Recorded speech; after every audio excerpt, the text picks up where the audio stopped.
The 6 heirs to the Walmart fortune currently control more wealth than the bottom 42% of Americans combined. That's what I was told on my first day of philosophy last semester. I was disgusted. I thought, how could anybody possibly think that this is okay? But I was wrong. Many of my classmates did think that this was okay, or at least that it would be okay for so few to have so much because they earned it. That's what justice is to us in America.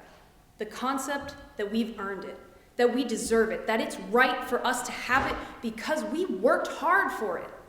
Whether it is a grade in a course, a spot in a competition, or $155 billion.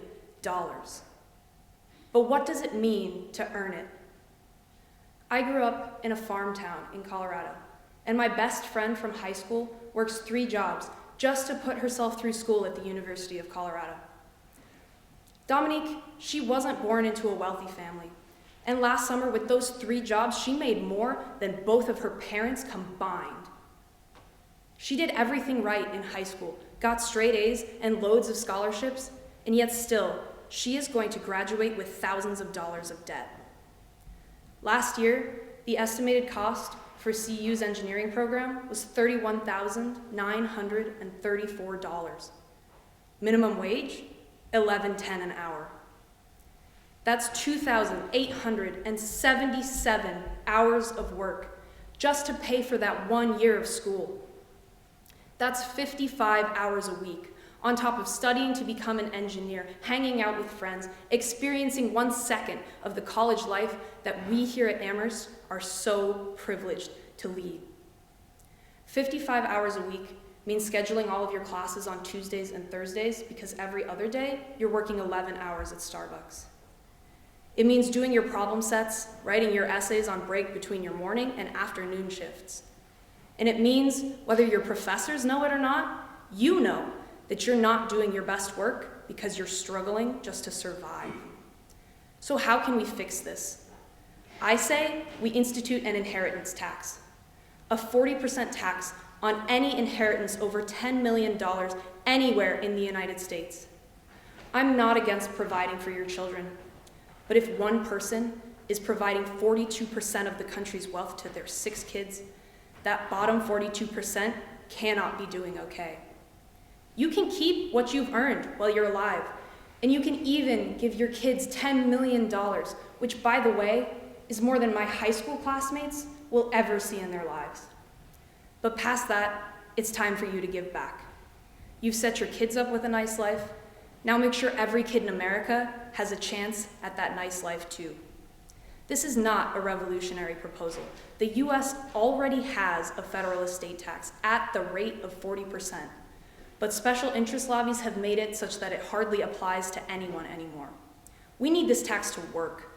We need it to do its job.